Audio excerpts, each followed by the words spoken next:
So students, welcome to PD classes again. Last class में हमने Boyle's law किया, Charles law किया और एक और एवोगाड्रोस लॉ कराया था आपको। 6 लॉज मैंने बताए थे गैस लॉज के। उन गैस लॉज के 6 लॉ में हमने बॉयल्स लॉ, चार्ल्स लॉ कर लिए, एवोगाड्रोस लॉ कर लिए।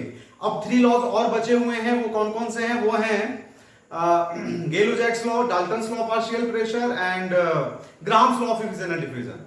तो ये 3 लॉज फर्दर हम करने वाले हैं। जो 3 लॉज हमने किए हैं उनकी कुछ अपनी एनालिसिस करते हैं for further numericals. So analysis of gas laws, ये टॉपिक मैं कराने वाला हूं आपको। एनालिसिस ऑफ गैस लॉज ये अपनी एनालिसिस है बेटा, जिससे कि फर्दर आप न्यूमेरिकल पार्ट में कहीं फंसेंगे नहीं। न्यूमेरिकल पार्ट आप इजीली कर पाएंगे। तो एनालिसिस ऑफ गैस लॉज में फर्स्ट में ले रहा हूं एबीसी रूल। फर्स्ट कौन सा ले रहा हूं? ABC rule. एबीसी रूल, हाँ, ऐसा कोई रूल होता नहीं है इस चैप्टर में। एबीसी रूल मैं अपनी तरफ से ले रहा हूं। ए फॉर ले रहा हूं बेटा, A for Avogadro's, A for Avogadro's, B for Boyle's, B for Boyle's and C for Charles, C for Charles. तो मैं ले रहा हूं यहां ABC rule, Avogadro's law, Boyle's law and Charles law. अब ये Avogadro's law, Boyle's law, Charles law आपको पता है क्या क्या है बेटा लो? तो एवोगाड्रोस लॉ क्या है? ये है volume proportional to number of moles that we have studied. मैं इसको लेता हूं इक्वेशन ए। जरा समझते जाना आप लोग। बॉयल्स लॉ आपको पता है कि P inversely proportional to V होता है। तो can you write V inversely proportional to P? मैं इसको ले लेता हूं बेटा इक्वेशन B। और चार्ल्स लॉ अभी पढ़ा था आपने, V proportional to T at constant P, तो मैं इसको ले लेता हूं C। अगर मैं इन तीनों लॉज को कंबाइन कर दूं, combining A, B and C, what can you get? जरा क्लियर करेंगे बेटा लोग। Combining A, B and C, what can you get? We can get V proportional to NT by B। ऐसा कुछ होगा नहीं होगा? होगा। अब देखो, तो यहां की कंडीशन क्या बन सकती है? PV प्रोपोर्शनल टू NT हो सकता है। तो क्या ये हो सकता है P प्रोपोर्शनल टू RNT? मतलब मैं इसको लिख सकता हूं PV is equal to NRT। क्या है ये है बेटा यूनिवर्सल गैस इक्वेशन, जिसको हम आइडियल गैस इक्वेशन के नाम से भी जानते हैं। ध्यान रखेंगे, आइडियल गैस इक्वेशन। ये जो PV इक्वल टू NRT आया, ये एक आइडियल गैस इक्वेशन है, यूनिवर्सल गैस इक्वेशन। यहां पर ये जो कांस्टेंट आया है, that constant is R। R is the proportionality constant here. That is called universal gas constant. That is proportionality constant. Proportionality constant. That is called universal gas constant. तो ये है हमारा यूनिवर्सल गैस कांस्टेंट। कौन? R। तो R हो गया universal gas constant. तो यहां से एबीसी रूल जो हमने लास्ट क्लास में किया था बेटे लोग, लास्ट क्लास के कंटेंट से हमने एबीसी रूल निकाला। अभी तक हमने 3 लॉ ही किए हैं, एवोगाड्रोस, बॉयल्स एंड चार्ल्स। इन तीनों को एनालाइज करके हमने एक एबीसी रूल बनाया। इस एबीसी रूल से हमारे पास गैस इक्वेशन आया, और गैस इक्वेशन के साथ साथ हमारे पास क्या आया? यूनिवर्सल गैस कांस्टेंट आया। अब सबसे इंपॉर्टेंट बात, एनालिसिस नंबर 2। एनालिसिस नंबर 2, हमने अब इस R की वैल्यूज निकालनी है। Value of R in different manner. Value of R क्या है बच्चा लोग? This is universal gas constant. That is quite important. इस R की वैल्यूज अलग अलग कंडीशंस में, अलग अलग टेम्परेचर, प्रेशर पे अलग अलग आती हैं। वो सारे वैल्यूज हमें फाइंड करने हैं, क्योंकि ये काफी इंपॉर्टेंट पार्ट है। तो थोड़ा ध्यान से देखेंगे, ध्यान से करेंगे इसको। देखिए बेटा, मैं ऐसे ही कुछ लेट कर रहा हूं। मैं इस वैल्यू ऑफ R के लिए इसकी एक फर्स्ट कैलकुलेशन लेता हूं। मैं ऐसे ही कुछ लेट कर रहा हूं। I am taking 1 mole of a gas at STP। 1 mole of gas at STP I am taking. तो 1 mole of a gas at STP का मतलब क्या हो गया कि N is equal to 1 mole and STP you can take temperature 0 degree Celsius. 0 degree Celsius means this is 273.15 Kelvin. Got it or not? Clear hai? Now temperature is this. What will be the pressure? Pressure will be 1 atm. तो temperature अगर 273.15 है, pressure 1 atm लेते हो, number of mole 1 mole है, then what will be the volume of this gas? At STP 1 mole of gas is 22.4 liter. Have you studied or not? Mole concept में पढ़ा होगा बेटा। तो ये वॉल्यूम कितनी हो जाएगी? वॉल्यूम हो जाएगी 22.4 litre according to mole concept and according to Avogadro's law basically, कि 1 मोल में किसी भी गैस का लूंगा तो उसका वॉल्यूम कितना होना है? 22.4 लीटर होना है। तो नंबर ऑफ मोल्स 1 मोल ले रहा हूं तो वॉल्यूम कितनी हो गई? 22.4 लीटर हो गई। Now find the value of R. If I am taking this value of R in term of ATM liter means what? ATM liter means कि प्रेशर ATM में हो, वॉल्यूम लीटर में। प्रेशर ATM में हो, volume litre में, तो क्या होगा कैलकुलेशन? और फिर अगर मैं इसको SI में कन्वर्ट करता हूं तो क्या होगा कैलकुलेशन? तो सबसे पहले 1 mole of a gas at STP आपने लेट किया तो ये सारे कंक्लूजन तो हो ही जाएंगे ना, इतना तो होगा ही होगा बेटा, ये तो क्लियर है आप लोगों को। अब इनकी वैल्यूज में निकाल रहा हूं इन SI, value of R in SI। तो अगर SI में वैल्यू मुझे लेनी है तो नंबर ऑफ मोल अगर मैं 1 मोल लेता हूं तो 1 mole is in SI। Temperature में लेता हूं यहां 273.15 केल्विन, तो ये भी SI में है।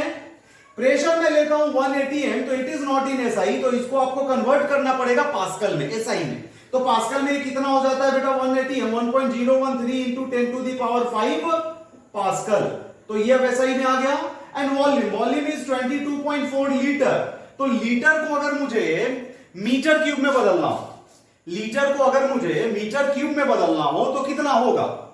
10 to the power -3 metre cube होता है। इसको अगर मैं सॉल्व करूं तो ये हो जाएगा 22.4 into 10 to the power -3 metre cube, क्योंकि इसका कैलकुलेशन आपको समझना पड़ेगा बेटा कि 1 लीटर में 1000 मिलीलीटर होते हैं और मिलीलीटर ही सेंटीमीटर क्यूब होते हैं, तो ये होता है 10 to the power 3 centimetre cube. Centimetre cube का ही दूसरा नाम सीसी है, और इसको जब मैं मिलीमीटर क्यूब में बदलूंगा तो ये हो जाएगा 10 to the power, sorry metre cube में बदलूंगा तो ये हो जाएगा 10 to the power -3 metre cube. This is the calculation of volume. 1 litre में 1000 ml होते हैं और मिलीलीटर ही सेंटीमीटर क्यूब होता है, और सेंटीमीटर क्यूब को ही सीसी बोलते हैं बेटा। और सेंटीमीटर क्यूब को अगर मैं मीटर क्यूब में बदलूं तो 1 लीटर में 10 to the power -3 metre cube आ जाएगा। ठीक है, क्लियर है? अब देखो, तो वॉल्यूम हो जाएगी इतने मीटर क्यूब। अब देखो ये सारे के सारे वैल्यूज मैंने SI में लिए हैं। अब यहां से जरा गैस इक्वेशन को देखो आप। Gas equation is PV equal to nRT, तो अगर मैं R निकालूंगा तो R क्या हो जाएगा? PV बाई NT हो जाएगा। और ये सारे वैल्यूज PV NT, ये सारे वैल्यूज एज इट इज उठा के मैं यहां रख दूं तो ये वैल्यू आ जाती है हमारे पास 8.314 joule per mole per kelvin. Joule per mole per kelvin, ये जूल कहां से आया? Pressure into volume, pascal into metre cube को हमने जूल लिखा है। Pressure into volume work done होता है, जूल होता है बेटा। ये मैं आगे फर्दर क्लियर करूंगा कहां से हुआ। तो पीवी की यूनिट यहां जूल आ गई, ये सारे SI में हमने लिख दिए। आर की वैल्यू SI में आ गई, ये फर्स्ट वैल्यू आई आर की SI में, वो आ गई SI में हमने निकाली, आर की वैल्यू SI में निकाली। अभी फर्दर मुझे और भी कंडीशंस में इसके वैल्यू निकालने हैं, पहले आप इसको कॉपी कर।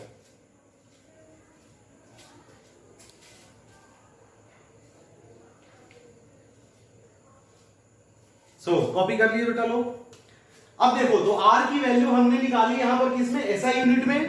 अब मैं फर्दर कुछ अदर यूनिट्स में निकालता हूं। बी पार्ट में ले रहा हूं बेटे, बी पार्ट में ले रहा हूं कि अगर नंबर ऑफ मोल्स 1 मोल हो, मतलब मैं यहां निकाल रहा हूं, ऐसे लिख देता हूं मैं, A part I have solved value of R in SI। तो SI में वैल्यू ऑफ R हमारी कितनी आई थी? 8.314 joule per mole per kelvin. Got it or not? It means it can be written as joule per mole per Kelvin.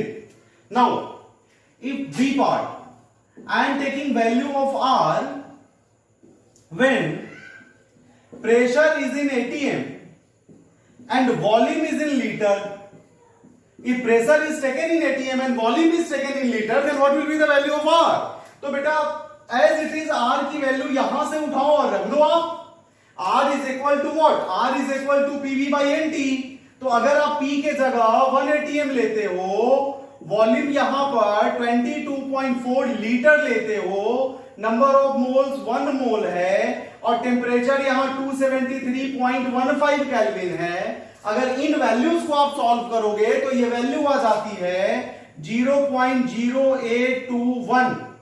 Eight 0.0821 ये क्या हो जाएगा? ATM litre पर मोल per Kelvin. This will be the value of R in ATM liter per mole per Kelvin. It means what? When pressure is taken in ATM and volume is taken in liter, the value will be 0.0821 ATM liter per mole per Kelvin. इस बात पे ध्यान दीजिए बेटा, unit बदल रही है, are की वैल्यू बदल जाएगी क्योंकि ये वैल्यूज चेंज हो जाएंगे आपके, और ये वैल्यू चेंज हो जाएंगे तो वैल्यू बदल जाएगी।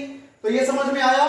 वैसे ही C part, value of R, ये तीन पार्ट हैं जो आपको बिल्कुल याद रखने हैं, और एक मैं अपना शॉर्ट ट्रिक के लिए फोर्थ पार्ट बताऊंगा। Value of R when P is in bar and volume is in litre.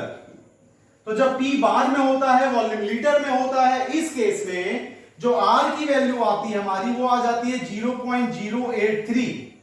0.083 क्या हो जाएगा? ये बार लीटर पर मोल पर केल्विन। और डी पार्ट में ले रहा हूं कि अगर इसको अर्ग में कन्वर्ट करें तो बेटा एक चीज आपको कैलोरी में कन्वर्ट करें। एक चीज आपको पता होगा कि 1 कैलोरी में 4.18 जूल होते हैं। तो if I am taking this joule per mole per kelvin into calorie, then what can you do? You have to divide this one by 4.18। मतलब आर की वैल्यू होती है बेटा 1.98। नियर बाई आप लिख सकते हो 2 कैलोरी पर मोल पर केल्विन। इसको एकदम ध्यान में रखेंगे।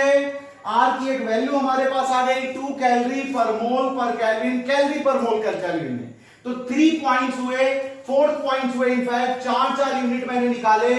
आर की वैल्यू एक निकाल ली हमने एसआई में, फिर निकाल लिया जब प्रेशर एटीएम में हो, वॉल्यूम लीटर में हो, फिर निकाल लिया हमने जब प्रेशर बार में हो, वॉल्यूम लीटर में हो, और फिर एक वैल्यू निकाल ली हमने कैलोरीज में। तो ये 4 वैल्यू आपके दिमाग में बिल्कुल फिक्स हो जाने चाहिए, एकदम याद हो जाना चाहिए।